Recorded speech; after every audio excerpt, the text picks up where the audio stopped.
Hello, everyone, and welcome to the Game Developer Podcast. I'm your host, Senior Editor Bryant Francis.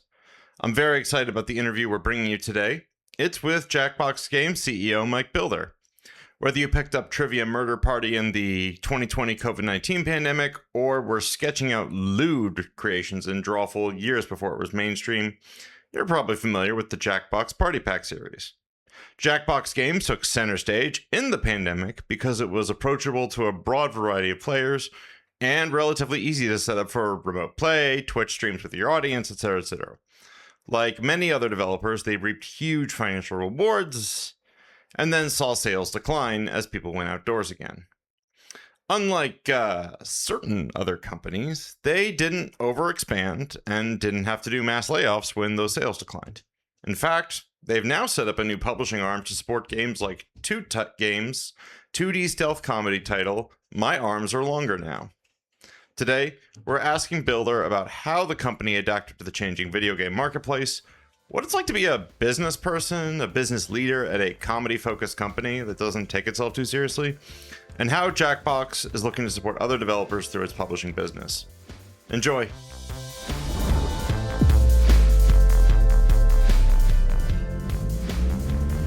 And Mike, thank you for joining us on the Game Developer Podcast. Good to have you back. Nice to be here. Thanks for having me. Yeah. So Jackbox Games, it has been literal years since we spoke, as we were discussing before the call last time you and I talked over one of these fancy remote call platforms was in the pandemic when we all learned how to use fancy remote call platforms more. Right.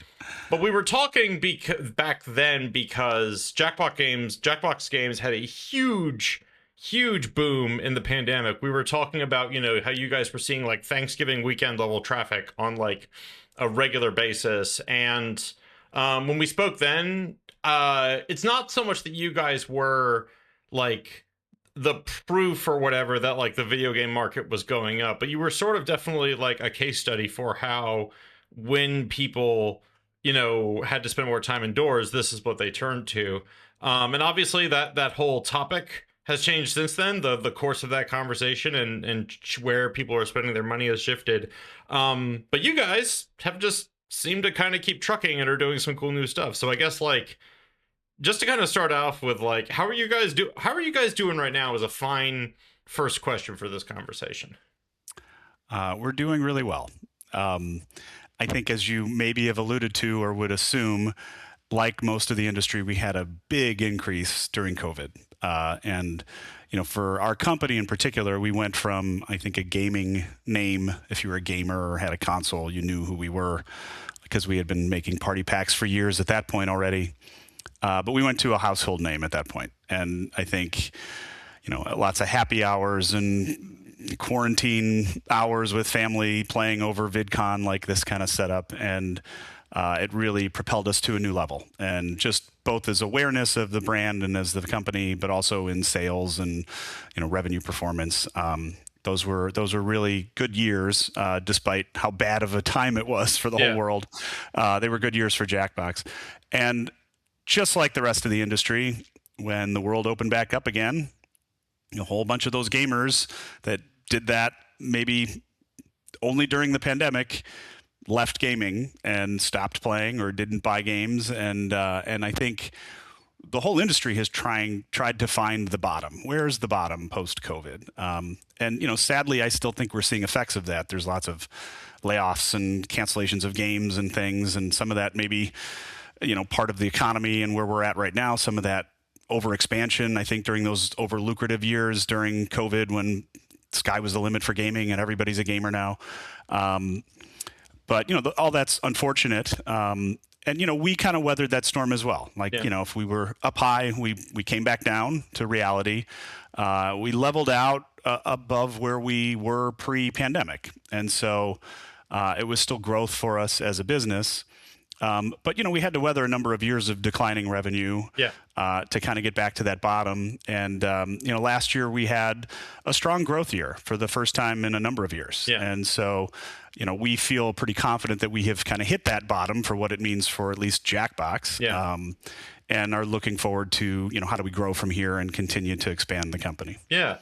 Just for kind of some nuts and bolts, like a little bit of how does a small to medium sized independent company navigate, like a short term boom followed by, declines, revenue declines.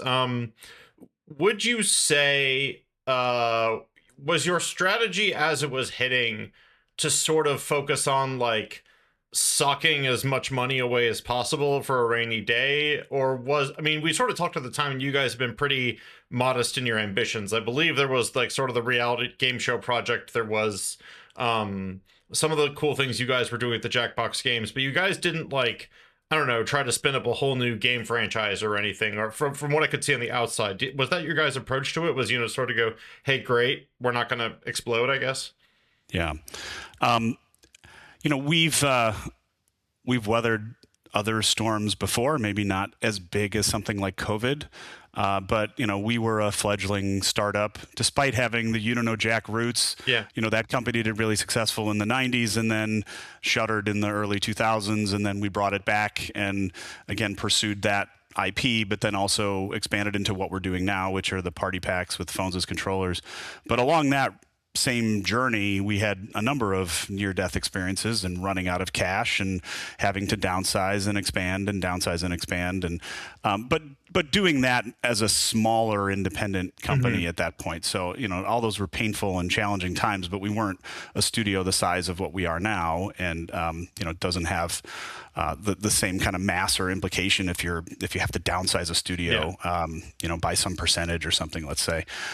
So we've kind of weathered those things in the past, but part of coming out of that into what everyone knows now as Jackbox Games and as the Jackbox Party Pack franchise, we have operated in the black every year since 2014. Yeah. So we have made a very kind of conservative strategy of making sure that we're not out over our skis. We're not spending more money than we're bringing in. We operate in a somewhat conservative, with aggressive growth goals. With how do we continue to build the business?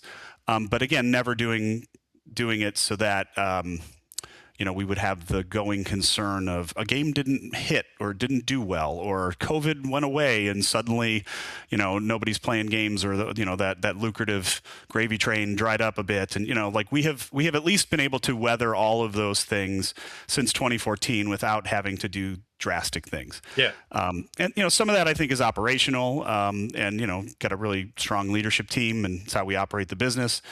And some of that is, we have kind of the good fortune of a back catalog that has staying power and that continues to sell. And, most franchises, sports franchises, even franchises like GTA and things like that, like people aren't buying GTA 1 or GTA 2 or GTA 3. The latest one is the one, and everybody, now that's maybe not the best example because it's still an incredibly successful title, but like, how about something like Madden, right? Like nobody's going to buy Madden 2023 or Madden 2024. Yeah. Like they want the latest game. And once the latest game comes out, the sales of the back catalog drop off a cliff.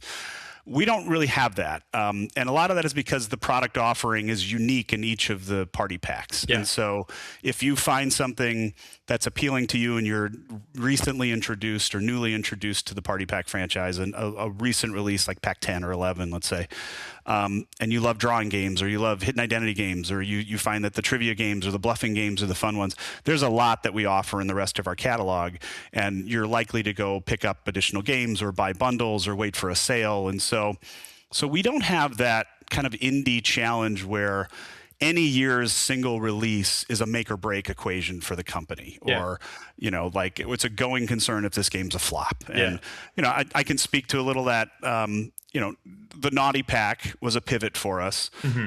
We launched that in lieu of a traditional party pack, and it underperformed expectations. And, I wouldn't call it a failure. We've made money. People do enjoy it. There's a group of people that enjoy it, but it didn't live up to expectations of a typical annual release. Not a going concern for us. A good lesson learned. This isn't a pivot for us. This isn't, our consumers, as vocal as they were saying they wanted this, maybe didn't want it, or maybe, there's a much broader and wider audience that's less vocal, that just wants the traditional stuff for us. And so, it's pretty safe to say we're not going to go make a Naughty Pack 2 anytime soon, right? But that pivot or that one release doesn't make or break the company, and we suddenly don't have to do layoffs or, weather a storm. And that's a good fortune of having built up that catalog of product over the years for us. Yeah, that's kind of the when we talk about back catalogs, when we talk about there's that data point which I don't hear people talk as much like right now, but last year I swear it was like a common business adage about how many players spend time on games that were released in like the mid to late 2010s or whatever, which they both like. One, the data didn't lie, it's completely true, but also, there's sort of a cheating when some of the bigger major games still going launched in the 2010s, like PUBG, Fortnite, etc.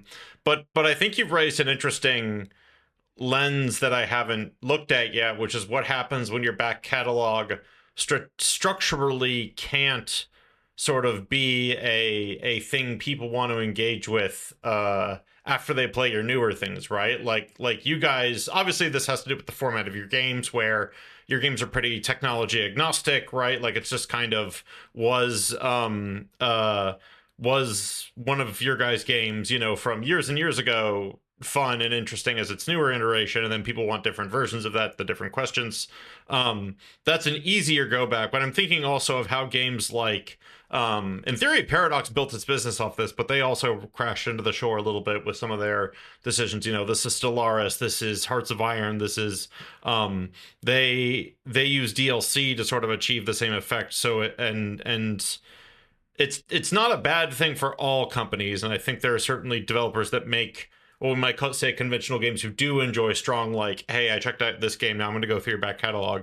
But certainly for a lot of newer studios, a lot of the kinds of studios that came up, especially the ones funded in the pandemic, right? Like you have, not only do you have no back catalog, but like you're building companies where the just didn't take that into consideration, right? Like that's such an interesting, I don't mean to overly guss up what you were saying, but I hadn't quite put that in my head, that alignment of strategy in my head before. And look, I mean, it's obviously, I think everybody would love to have that if they could. It's a little bit of just, we've been doing it for so long, and it's the nature of the kind of product that we make, where it has a bit of an evergreen tail. It's not instantly dated or instantly obsolete when a new one comes out. And we also existed in a time when that wasn't the case. And we were like every other indie out there, and it was very much a going concern of whatever we do next needs to make money or we're going to be in trouble and have to rethink our strategy. It's obviously you literally cannot, unless you somehow like acquire the rights to another catalog or whatever,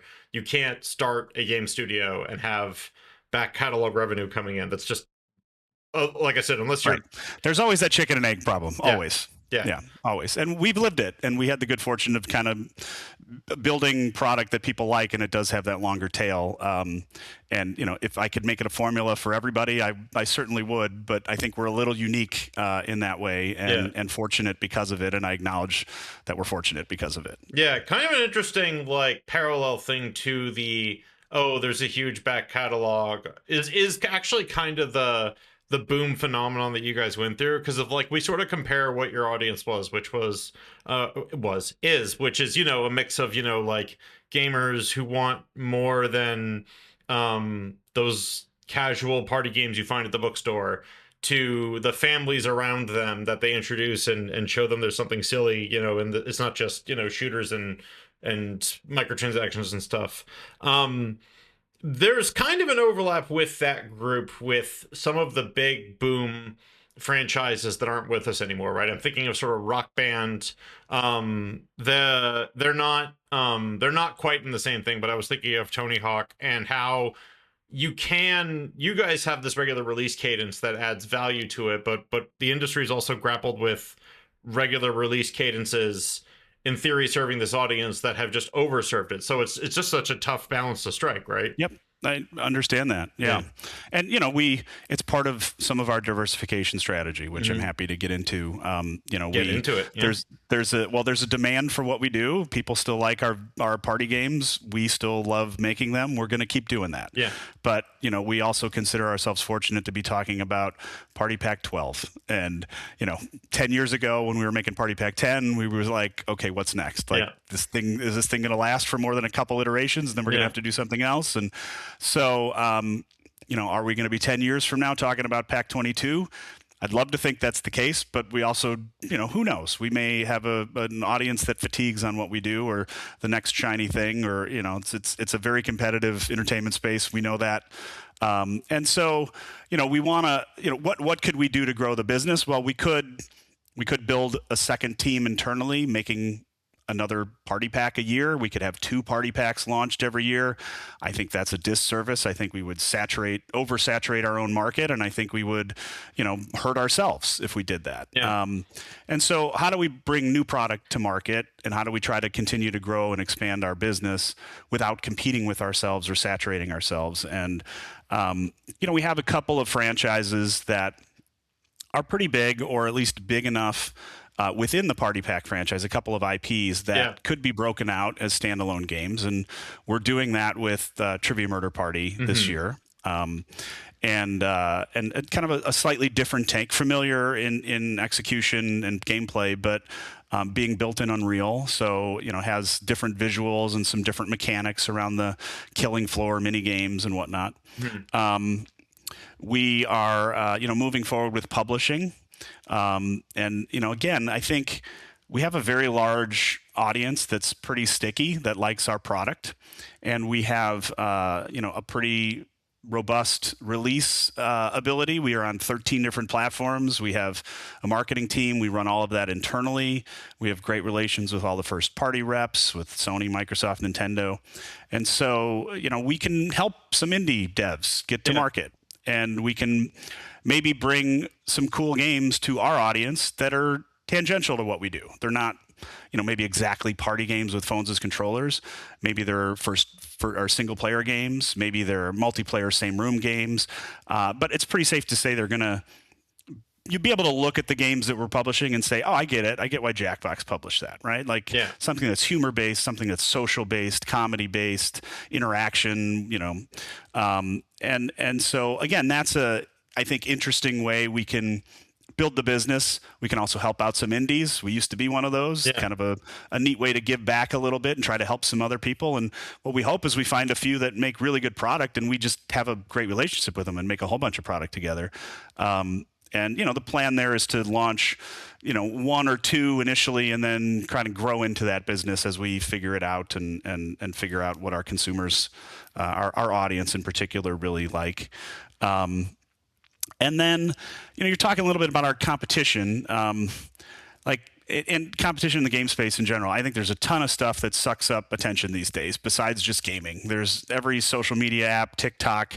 There's everything that's sucking up eyeballs and attention. The Matthew Ball slides that warned us all about the attention economy. The premier PowerPoint maker.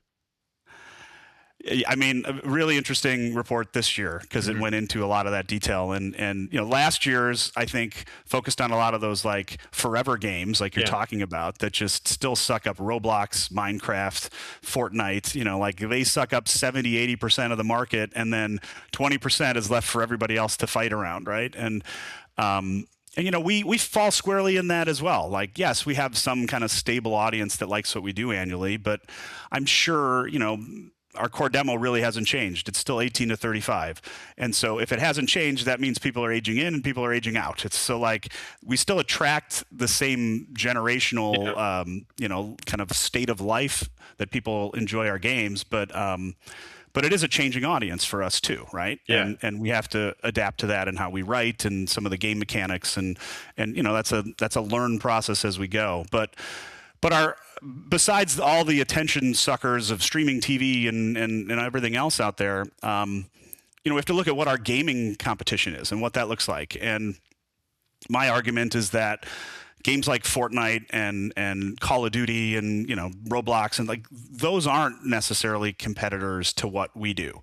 The competitors to what we do are analog games or the Game of Life or Cards Against Humanity or charades, or, it's our window is the couple hours at a social gathering or a party or a family birthday or a holiday or whatever it is where people want to play a game together. Yeah. Like that's what our audience is, and that's our competition. And that's really, in essence, a bit more of a casual consumer than it is a gaming consumer, right? Like if you own an Xbox or PlayStation, you know about us because we've made games for so many years. You probably own one of our games, maybe a couple. God bless you. Thank you. Please buy more. I hope you enjoy them. We're going to keep making them.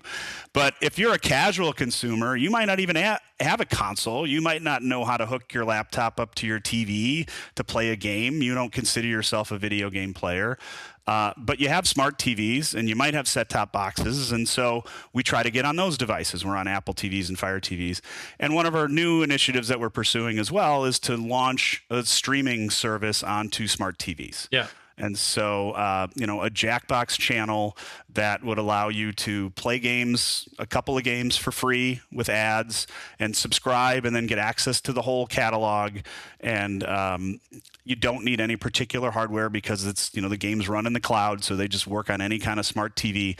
But it makes it very accessible for really casual consumers, right? Yeah. That maybe know about us and they know how to download a Hulu app or a Netflix app on their TV. They can download a Jackbox app and pretty easily sign up. And they don't have to worry about pairing controllers or any of the other kind of friction you might get out of other cloud services. Like it's pretty simple. Yeah. Launch the game with your TV remote, take out your phone and play.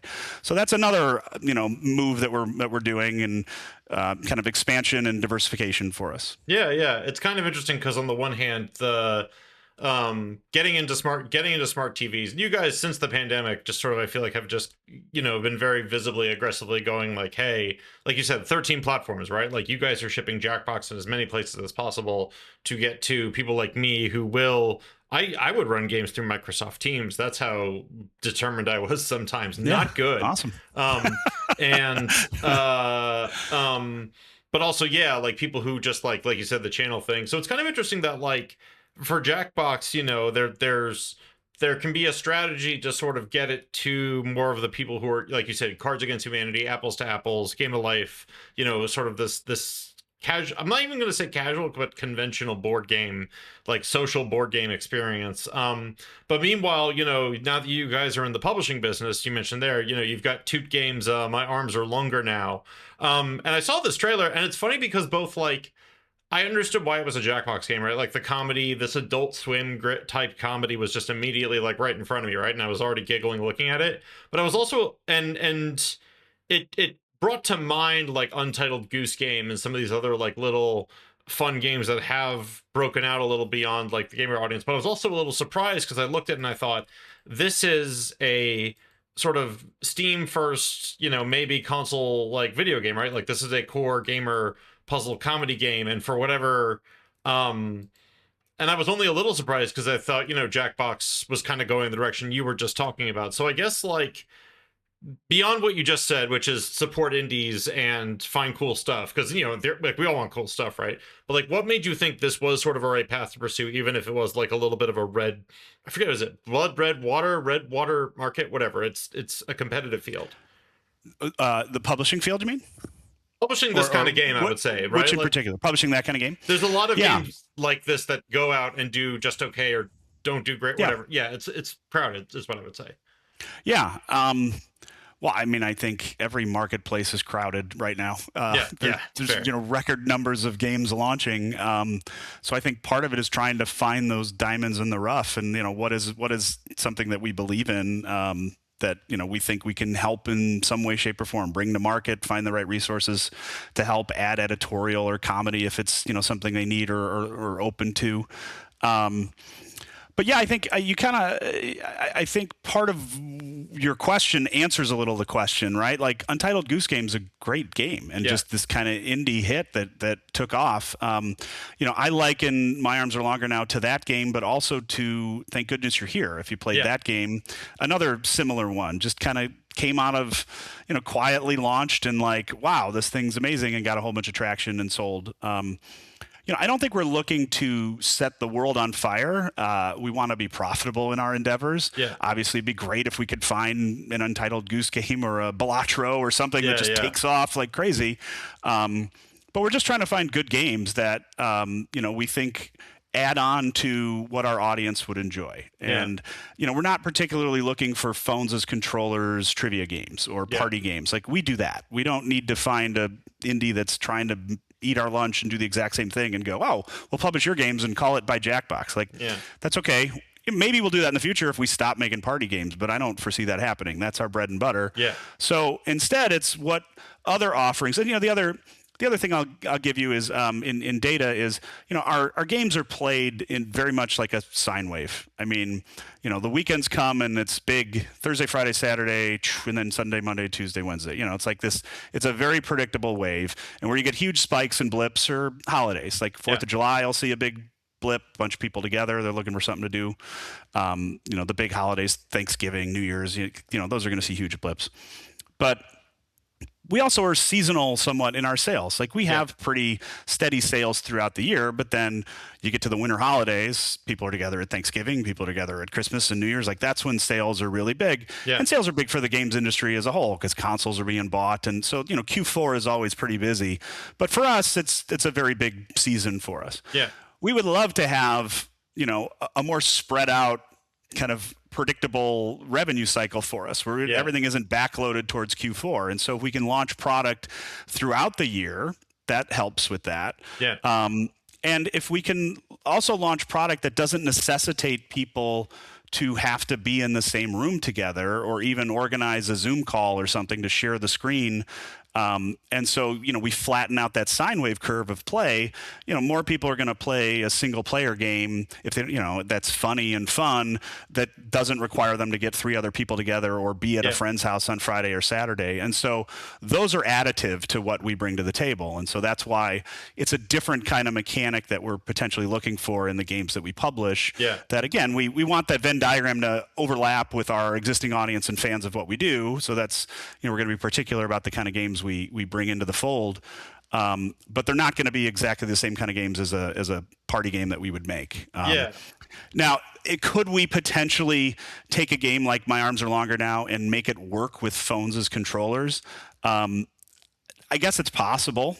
And I guess, you could see a scenario where in the future, maybe we want to do something like that. And if we have this streaming service, we'd bring some of our published titles in there and you could play that game with a phone, just like you do some of the Netflix games or other virtual controller type games.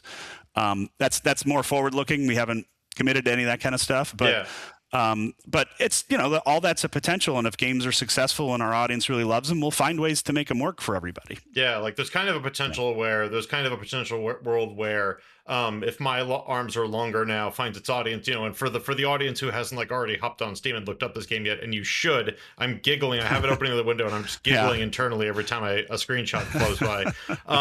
This is a game where the player is literally a quote yucky long armed thief, and the player sort of guides the hand around through this long arm goes through the level. So there's a bit of a snake for it. It's the interactable with these real world elements. I don't want to over explain why it's funny or whatever, because as we all know, explaining the joke is the best kind of comedy, sarcasm. But I could see a world where, especially if Toot Games, sort of one of the things in game development is cool, you make a first game, it can be pretty good, but you only sort of learn how to make a game when you're done with it, right? So it can be challenging for different teams to sort of, when they're figuring out what to do next. Like you said, you haven't committed to this yet, but I sort of see a world where if you're pursuing a strategy like this and Toot figures out, that ARM tech, wherever Toot wants to go with it, if one of those worlds is here's how we make it work for phone controllers, here's how we make a more party-friendly version of it that fits into your guys' ecosystem, that's on the table, right? Like looking at this gameplay, it's not like trying to get a cool, clever shooter or a Bastion or a Hades working on phone controller. Yeah, right. I mean, I think it's probably safe to say we're not going to make a hardcore first-person shooter or, maybe the scariest M-rated horror games or, we can dance in themes we do already. Trivia Murder Party is a teen-rated horror game, but it's a fun party game. It's got, comedy and lightheartedness behind it, too. We'll probably be staying in our lane of what people would suspect the Jackbox lane to be, but we've admittedly, You Don't Know Jack, is kind of our roots, and back in the day, You Don't Know Jack is pretty sarcastic and like, not that it's an M-rated title, but it kind of pushes the edge sometimes of what it does. I remember I'm trying to remember. I think it was Comcast. I remember the Comcast satellite TV box that was in my house that had "You Don't Know Jack" on it, and it had these warnings about, like warning, like this is the mature game on here. And so as a kid, who was terrified of breaking the rules, I never played it. But one time I saw our babysitter trying it out. So that's my "You Don't Know Jack" story, like which is not that interesting. But yeah, it is. Like you started with. Like, I think our tone was a little edgier in some of the older product than it has been. I think because the Party Pack franchise has just found its footing with families, more than anything. That we haven't leaned as heavy into the snark or sarcasm as maybe we used to in the past, and I think that's okay because a lot of the games that are popular in our franchise are user-generated content, so you can do that. Yeah. You can, as the player, be as off-color as you want. Like the content we're throwing out there is rated T for teen or less, and you can be as mature as you want to be in the privacy of your own home and have a blast. And we know everybody does that, and so we don't necessarily have to be the people doing it. We can just tee people up or give them, the ability to be that way or play that way. Yeah. I'm gonna tip my hand a little because there's a very funny thing that happened at DICE this year. I literally happened to be sitting down at the Starbucks in the Aria, and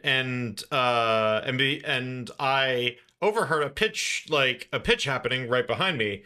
And I was like, all right, like I'm not gonna, blow up anyone's spot at the time. I glanced over and I'm like, oh, they're pitching to Jackbox was like what I saw, which is funny because I completely forgot about that before the news came out. Like I didn't think anything about it. I was just like, oh, Jackbox. And it made me think as I was vaguely like observing a pitch in progress in this public area, he said out loud, trying to stress that he had not been spying, or to get any of your people in trouble. But when people are pitching games to teams like Jackbox, trying to figure out what you want or what you're looking for, and especially in a subjective medium like games, right, is tricky. And I guess like as you guys have fielded lots of pitches, maybe this is something that your team, the people on your team who are fielding the pitches have more to say about. But like if people see that Jackbox is taking pitches and they start pitching party games, how do you sort of help them understand like, no, like you don't have to pitch us another party pack. We want your cool, interesting, different. Like, how do you actually get them to sort of see that, I guess? Yeah. We do have a page on our website that talks a bit about, our publishing efforts and what we're looking for. And it does kind of say a little bit of that explicitly. Like, we're not looking for just a party pack type game. We also, try to protect our IP and also protect other people's IP in pitches. And so, we have a process so that it's not just public and everybody gets to look at these things. And there is always that challenge of like, well, they might pitch something that's very similar to something we're already building or already have. And if that's the case, we disclose that immediately and let people know. Right. But I think it's just, we're admittedly early to this. And so we're kind of forging our way as we go. We're trying to take the best practices of other publishers that we've seen and trying to be good partners and partnerly and very, upfront and candid with folks. And, for the most part, people aren't pitching us, a phones as controller party game. And in the small instances where we've had that, we've just basically clarified that that's not what we're looking for, but please come back to us if you have something else. How do you think, and we're just sort of talking about, it's funny, God, I confess to sometimes going like, when you're interviewing someone, you're like, man, we've just talked about like marketing and economics and targetable markets for 40 minutes, and all you want to do is talk about the fun games. But I guess like I do want to ask, comedy games are this interesting thing where you've got your Untitled Goose Game, you've got they are such a strange thing in the market when comedy and other mediums, whether it's stand-up comedy, the classic days of TV comedy, although I was just watching a short that explained why those have vanished, that was streaming based. Comedy is like a thing in games that is sort of like way further down the market pole, but it also feels like there is an underserved audience there, or there's people who don't know they're in the audience there. Like, I guess, how have you guys, like, as you guys are setting out on this journey, like, what have you sort of learned about who those players are who do want comedy games or don't know they want comedy games, but are like this close to figuring it out? I guess, have you learned anything interesting there? Yeah, I mean, I'm sure we have. I don't know how to really distill that down into a quick answer for you, but we are very comedy roots, like the whole company is, and we're kind of Chicago based. We're born out of comedians from Chicago and improv and Second City kind of talent. It's the core of our writing history, and it still is the core of how we write internally right now. And a lot of those writers that we've hired over the years have moved into creative roles and direct games now, and then we hire a new cohort of writers, and that's just kind of the natural progression of how it has worked in our company. I think, candidly, I think comedy is hard to do. I mean, look, for any performing comedian, stand-up actor, whatever, I think it's hard to do. I think it's hard to do in gaming too. And I think it's just one of our secret sauces, and we really try to hone that and protect it and recruit and hire and foster talent internally that can do this. And we share best practices of what's worked and what hasn't in our games. We have really interesting tools for recording and writing and branching, kind of branching voice trees and responses and things. And that knowledge has just been handed down over the years, and it is still a core of, from the Jack days to now, of how we think about making these kind of games. I think if comedy is the basis and just simple mechanic party games is the basis, you don't have to, and there are exceptions. We have a few games that are a little more complicated than others, but for the most part, most of the games are set up so that you don't need an extensive tutorial, or you don't need to play the game once or twice to figure out the strategy. You have to fail at it a bunch to figure out what the real strategy is. And again, I caveat that we have a few games that are a little more strategic. The Dark Souls of comedy coming from Jackbox Games soon. Right. Yeah.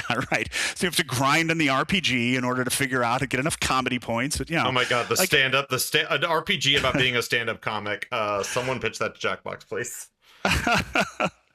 So, I think they naturally become a little more accessible to many people and to broader age ranges. And I think that's, that's part of what we're serving. We're serving, there isn't a high bar of expertise or talent or knowledge or game theory or any of it to enter into our universe, play our games, and have some fun. And we just try to cater to that. Like, we know our games aren't AAA, huge $60 titles. We know the value that we're providing people. We think it's still really good value for the dollar. You're getting 5 games for $30. Like, if you like a couple of the games, you probably are really happy that you bought it. If you like them all, it's like huge win this year. I love all the games in the pack. But again, it's like it's to cater to that more kind of casual audience that you can play with friends that aren't necessarily gamers or family members that don't think they ever play video games, and you tell them, just take your phone out, go to jackbox.tv, and within a couple minutes they're playing a game and laughing and having fun. Like, that's what we try to service, and that's what we build the business and we build our kind of design mentality around. Yeah, I sort of see, like, once again, like, I could close the window that has my arms are longer down the other screen, but I choose not to. Like I said, the giggles, the internal giggles. There's kind of also a world where this isn't just about the person playing the game, but a little bit of like who's in the room with them while they're playing the game, right? Like, I'm looking at my arms are no longer down. I'm thinking, like, if you're playing this on a PlayStation, Xbox, Nintendo Switch, wherever I forget where your console publishing plans are, but like, whether there's all kinds of like, oh man, like the person sitting next to you is laughing, whether it's your kid, your parents, your partner, your friends, like there's kind of, we've kind of heard for years a lot of people like theorize about the games aren't just good on their own, they're good for the people watching them too. And I think some people have, everyone from I've heard, like I believe Shigeru Miyamoto has spoken about it. Amy Hennig over now at Skydance doing those Skydance Games things has talked about it. And it's both true, and I also think sometimes like you can over-engineer your way into trying to like make that game for the whole room. And there's no question mark at the end of this, just an observation about like what what a game like My Arms Are Longer Now. I cannot. This is one of the biggest jokes. Toot got us to say this game's whole name every 5 seconds in this conversation, and I'm trying to sit here and like, oh, let's have a serious discussion about business, and I have to say My Arms Are Longer Now from Toot Games, whose logo is a fart. It's basically someone farting. Let me. I'll get to your statement and give my thought on it, but just while you're talking about it, in the office, it's MAALN is how we just that's everything. So we don't have to keep saying My Arms Are Longer Now or typing it out in Slack or whatever. It's always just MAALN. Yeah. And the Toot Games people, their corporate logo, I don't know if you know this or not, but was drawn in Drawful. And it was the same character that was drawn in Drawful all the time that always won. It was like an over-the-shoulder kind of bear behind person tooting. Yeah. And that became their corporate logo. And so, again, we didn't know that until we were down the path of, potentially being publishers, and we found that out. And it's like, wow, there's just a really like symbiotic thing here. Yeah, like we all think alike. Your DNA is our DNA. Yeah. And I don't know. I lost my train of thought. But I think if you're talking about entertaining other people in the room, is that kind of what you're saying with design? It willingly or unwillingly, like deliberately or inadvertently. Yeah. Yeah, I think early on for us, especially the early games in the Party Pack, 2014 era, Pack 1, Fibbage, that kind of thing. It was just all about the players. It's the first 8 players in the game. What's the best experience for them? How are we getting them laughing? How are we getting them interacting? And then I probably told this story when we talked last time. Then Twitch came along and people were streaming our games on Twitch, and anybody in the world can go to jackbox.tv and join the game if they have the room code. And suddenly we have this like eureka bulb goes off over our head. Like, hey, we can make this really interactive for anyone anywhere, but we can also make it interactive for streamers that have huge audiences. You can make it interactive for, if you have a big gathering at the holidays and only 8 people can play, but you have a room of 20 people sitting around watching, like let them all join and play as well. And so, the nature of comedy hopefully makes things entertaining for people to just be a spectator and sit and watch. I know I can sit and watch a game of Fibbage or Quiplash and laugh my butt off, even though I'm not playing. Something like My Arms Are Longer Now, I think, is the same. Like, it's a pretty entertaining thing to watch. Like, admittedly, and you guys, I'm sure, will all play these games and review them when they're ready to be reviewed and whatnot. To be clear, we don't do reviews at Game Developer. Okay, I guess that's right. You guys don't do reviews. We don't do reviews. Right. But you personally will do your own review and be like, hey, this was good or this wasn't good, Mike. But, you'll make your own opinion on it, and it's not super deep gameplay. Like there's some puzzle mechanics, there's fun stuff that happens in there. But it's pretty straightforward. Again, I don't think the hardest thing on that game is going to be learning the 3D access control of the arm, because you got an X, Y, and a Z that you're controlling. And so it makes it a little tricky. Yeah. But that's a funny game to sit and watch. Yeah. Like it's like thank goodness you're here, in that there's a bunch of character dialogue and just silly things. You want to just kind of slap everything and explore everything because there's just funny stuff to find out. And I think as a couch participant not playing, it's still funny and entertaining. Yeah, and you get that like, go over there, pull on that thing. Right, or see what happens if you do that. Yeah, something trip accidental that person, happens and you're both laughing. Like, right. Yeah, right. I think that's part of the charm of that game. Yeah. To pick your brain about a slightly different topic.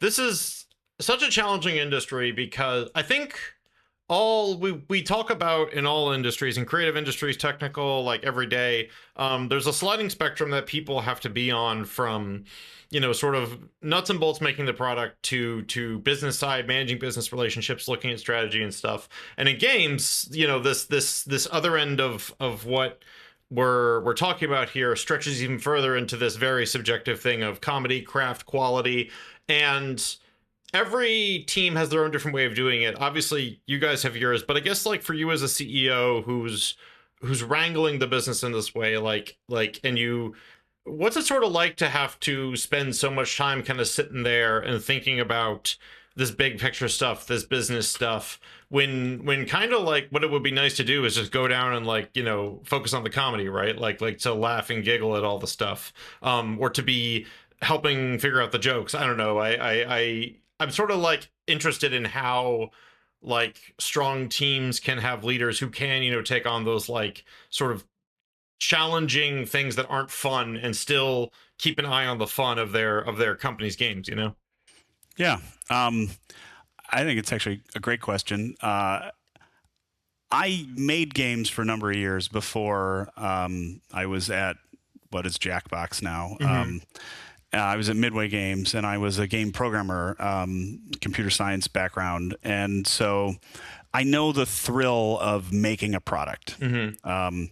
And then I moved out of kind of engineering, software development into management roles, where then I was running a team, making a product, and then I was running an org, making multiple products. And so in every facet of that, I have always remained a consumer of gaming. I still love gaming. It's why I got in the industry. I love playing video games. And I can tell you what I like and what I don't like. But I admittedly, throughout my entire career, operate a lot like a problem-solving engineer. I'm not the most creative person in the world.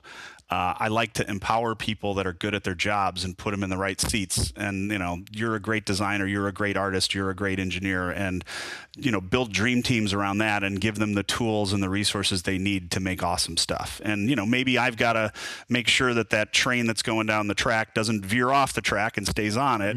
And, you know, but I don't ever have a moment at Jackbox where, like, you know, I sit back and say, oh, I wish I could just go sit in that room and help write funny jokes with the writers. Like, I'm not good at that, admittedly. Like, that's why we have the writers we have. They're talented at what they do, and I want them to kick butt doing what they're doing and make sure they have the right tools they need, the computers, like whatever they need to make sure they can do that.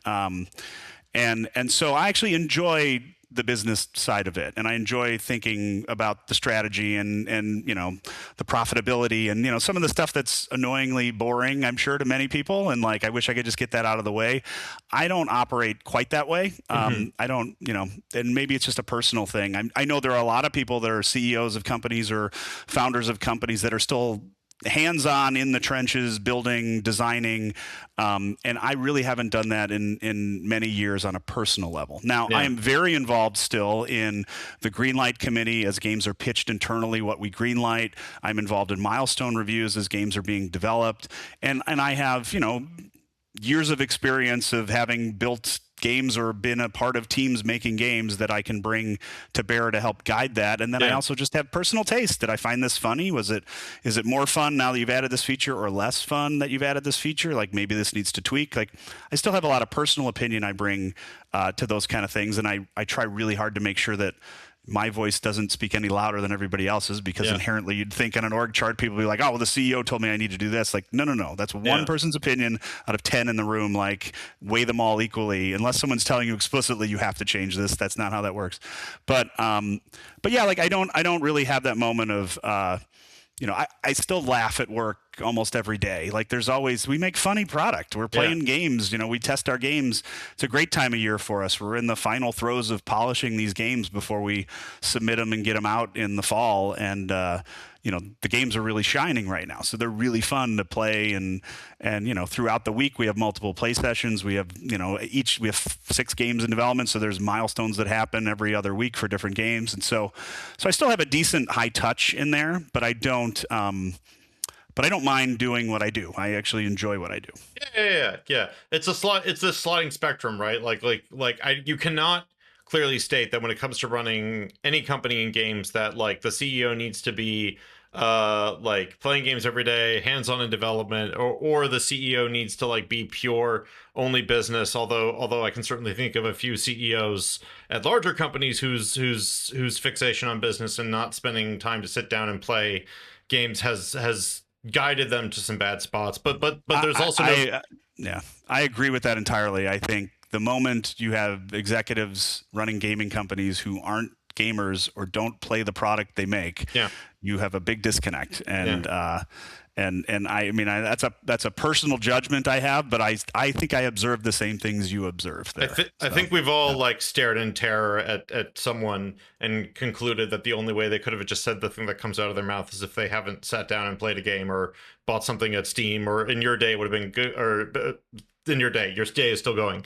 In the classic days, you know, go to GameStop and buy a game, go to whatever, right? Like, if you haven't, like, at least all cards on the table a little bit here. Like, I actually as a journalist who is constantly engaging with games, I am still personally, and I'm trying to be self-aware, but I can get bamboozled by what players' gaming tastes and how they play games are. Like, for instance, my group of friends who have had to endure me like teaching them about how the game industry works, absolutely were unhappy with the news that Grand Theft Auto 6, the physical edition, doesn't come with a disc. And I was truly having that moment of, I'm like, I don't care. Everything I play is downloaded. Like, I get the physical ones when I have that attachment to it, and I have no attachment to Grand Theft Auto. But they were still in that boat of like, this is sucks, and I want to own my things. And I was like, okay, I had to. Even when you think you're in it, you can need that reality check. Though I don't say that. I say that to offer grace to how some people can be can miss things that seem obvious. But at the same time, I think, yeah, when you have that conversation with someone in a suit and they're explaining something about video games to you that is wrong. It sucks. It sucks to be stuck trying problems when that's sometimes the environment you're operating in. Yeah. The I was going to here, because video games sometimes, retention for folks not just in a company but in the industry is such a challenge. And I think the data indicates, I was just talking about this a couple months ago with someone, the data suggests that the average developer's career is around 5 years. Obviously that means an average means, you get people stretching longer. I think, as someone who's been around since the Midway days, a question I would love to ask you is, what have you observed as you've gotten to hire, the next generation of players, writers, programmers, directors? Like, I guess, like, how would you say, what changes do you think you've observed over time in the people you hire that you're like, wow, we were never like this back when I was in this, like, I didn't meet anyone like this, too? Oh man, like, what's old is new again, I guess, has probably happened once or twice too. Like, I'm curious, what changes do you think you've seen among your coworkers, I guess? I mean, I think it's a little of both. I think it's, a kind of driven employee that's good at what they do is the same now as they were, back in 1999 when I was at Midway Games or whatever, right? Like, it's the same. I think that the skill sets and the talents are different, and they've obviously evolved. The languages that we use and the platforms that we develop for and the hardware that we're developing on is all slightly different. But familiar, at least. I think probably one of the biggest changes I've observed was during COVID. We hired about 20 to 30 people in the stretch of like the 3-year period of COVID or so, 2020 to 2023, when the world opened up again. And we mostly hired remote employees, and that was, I should say mostly, a good chunk of those employees were not in Chicago. And we historically, pre-COVID, worked 5 days a week out of the office in Chicago, and everyone was Chicago based. And I think we had one remote employee who moved away years ago and kind of grandfathered into the company, incredible talent, so of course he's going to keep working for us. But we had like a dedicated TV with a dedicated VidCon setup on, and he was present in the office with us every day, basically at a desk, just like everybody else was at a desk, like on 24/7, not on for a scheduled meeting, like type thing. Like, that's how we worked. And then COVID happened, and then, we're in the world of Zoom and, Hangouts and meetings and Slack and, like, how do we huddles and what does this look like? And we hired aggressively during that period. In many ways, to plant the seeds of what is just now happening with the company. Like, we've been building for a few years towards multiple product releases, publishing this streaming service, that type of thing. And to add a little slack to our system, like, we had, the same group of people making party packs year over year on a treadmill and adding more platforms year over year, and then adding up, like, we needed more bodies just to keep doing the things we were trying to support. So anyways, like, in hiring that group of people, I think we hired a number of people that were disparate to Chicago. We had to kind of learn how to work remotely with them, as we're all learning how to work remotely and how to be successful in that way. And I think that was the biggest kind of shift. And then as the world opened back up again, there's a lot of return to work happening, especially in the tech world, mandates, that kind of thing. we decided, good or bad, we decided, like, we've hired so many people that aren't in Chicago. Like, how do we just require everyone in Chicago to come back? We're not going to force all those people to reload to Chicago because we're going to lose good people. And so we should stick in this remote first kind of mentality and still have an office in Chicago. It's not mandatory to go in, but it's there. If you want it, it's there. And, there's a group of people that go in with regularity. There's a group of people that go in very sporadically. And there's a group of people even in Chicago that almost never go into the office. They just like working the way they work, and the freedom it affords you to avoid commuting and deal with daycare for kids and all that kind of stuff. There's a lot of advantages to it. But that was a shift for us. And we also hired in a group of people who were kind of new to the world, the working world, I should say, and don't know anything but that. They only know the world of, we remote work and that's how we work. And it's like, no, this is how we used to do things. And there are a lot of great processes that we used to do in person that we can't do anymore. And how do we adapt those? And, how do we, make sure that we've got not strict hours where everybody has to be online, but we're getting 8 hours a day out of good work of people. And, how are we handling different time zones, and how are we, like, that was a bit of a learning curve. And I think from both people, from myself as kind of a veteran of the industry now, and from, new people coming in, learning what expectations are, that's probably the biggest maybe disruption or thing I've seen that's changed. Now, in many ways, I think hiring younger folks into our company has helped us stay relevant, though. Like, if it was the same people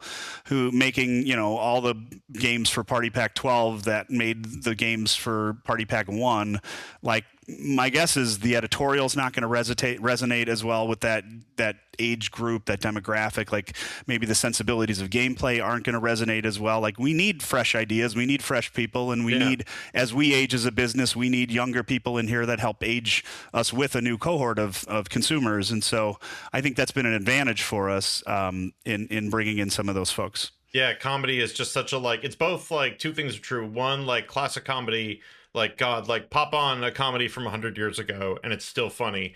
And also, like, comedy's advancing faster. It's one of the fastest forms of performance. I'm going to go a little broader, not even like media, but say performance, right? Like, comedy is always shifting regionally, globally, socially. Like world events will affect comedy, and it feels like anyone trying to it's not always younger, but it's always like trying to bring in people with who are tapped into, like, what's new or interesting in some way, like internet comedy, coming in from all different angles versus like the post, kids who grew up with these more esoteric, the Adventure Time, the Bluey kind of deal. That kind of. That right. And I mean, right, like, myself, like, as an example, I have kids that are in college. Like, they're not going to know 6-7 the way, younger parents with younger kids are going to, it's like, and so if there's pop culture things, or there's things on the internet, or there's things like, we need a very broad group of people to be accessible to different age ranges, and to editorialize our games and our comedy to appeal to those groups as well. Otherwise, we're just going to age out. We're going to age ourselves out of it, is what's going to happen, and we won't be relevant anymore. Yeah. Let's wrap up today, I think, with just a question about, because, like you said, you're a company leader who tries to get in time with games, yours and other people's. What's it can be a specific game, or it can be a trend in games, like you've seen it in games. Like, what's something that's made you just really happy or really excited? It doesn't even need to be something that, like, every game has or every game's doing, but, like, what's just something made you feel good when you go out and look at other games in the market? I definitely consume the product we make a lot.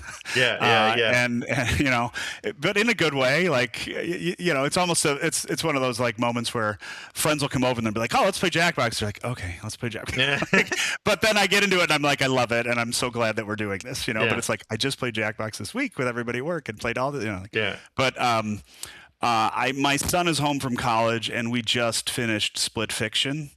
And just had a really good time with that game, and just, like, a good co-op, mechanics, puzzly, action adventure kind of game. it brought me a lot of joy. Like, it's a fun bonding moment with somebody. It was fun for my son and I to play it. Like, I bought It Takes Two years ago, and it's just sitting in my Steam library. I never played it because it was like, who am I going to play this with? And like, I need to play this co-op. So I think we'll go visit that one next. Yeah.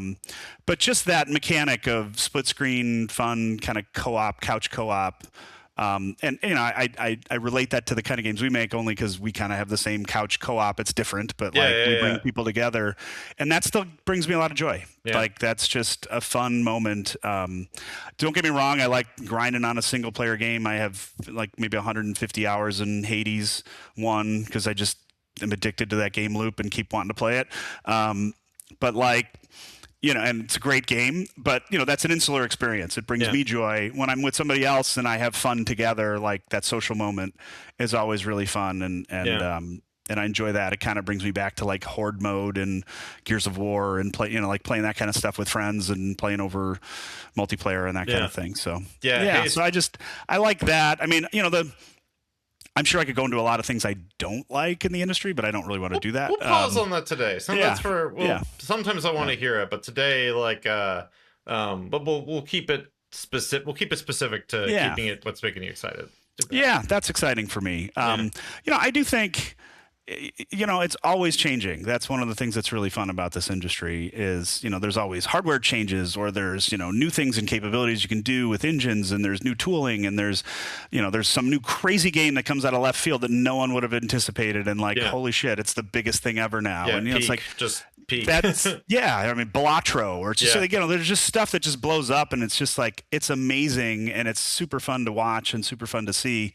And I think it's motivating to all the other people who are chasing that, who are indie developers trying to kind of burst onto the scene or have their own hit game. But it just shows that kind of stuff exists. And I think, if you're talented and you're creative and you've got a good idea and, you're driven to get it done, like, you've got as good a shot as anybody, if not a better one, because you're driven and you're creative and, like, keep at it. And I think that's the kind of stuff that excites me about our industry, is especially now when we're seeing, layoffs and downsizing and, the kind of the negative effects of environment, economy, expansion, that kind of stuff. It's nice to still see that kind of stuff exists. And like, we know the 800-pound gorilla GTA is going to rule the world and everybody's going to buy it. But like, there's going to be some indie things that pop out this next year that nobody would have expected. That is super fun. And we should all celebrate that like, there's still this vibrant, opportunistic, economy out there for gaming. And, it's fun for us to participate that in our own little niche that we have. Yeah, like I sort of said earlier, that like certain you have to balance two things in your head, which is like, one, like, there are quote unquote crowded markets, but the strange thing about what you're delivering is fun. What you're delivering is I mean, I've heard it classified as luxury good. Let's say leisure good. Like, the opportunities are in, like, they're almost like disguised behind how crowded things can get, because somewhere in there, someone sees the shape of what the hole is, like, whether it's, the PlayStack folks who found Balatro, right? Because that game was already, like, had a demo up on Steam and stuff, and it just hadn't taken off yet. Or that whatever kid it was who cooked up Steal a Brain Rot and made that all work on Roblox, right? Like if you talk, all you do all day is talk about how crowded it is and how hard it is, you sort of miss that, like, stuff like, and I'm just more the next playground and stuff, these things that do fit into holes and just make people happy, right? That's right. There's a lot of ways to make people happy. That's right. But I mean, I think that's one of the rewarding things about this industry is, you provide escapism, you provide joy, you provide, like, a distraction from whatever challenges you're having in your life, or, it's like, I want to laugh today. I want to have a good day. I want to have joy in the moment. And if a game can do that for you, and, if we're fortunate enough to have done that for you through some of our games, like, that's super rewarding. That's a product you want to be associated with and something you want to build, and it drives you to do more of that. And I think that's where a lot of Jackbox, employees kind of drive a lot, or harness a lot of their drive, is they see how rewarding that is. Mike, thank you so much for joining us today. It's been a blast. Yeah, thanks. Really nice to talk to you again. Appreciate it.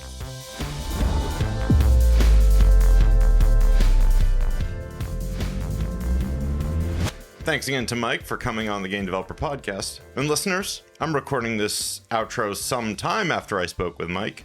I pulled up the Steam page again, for my arms are longer now. And I am once again losing precious daylight, giggling over how silly this game looks.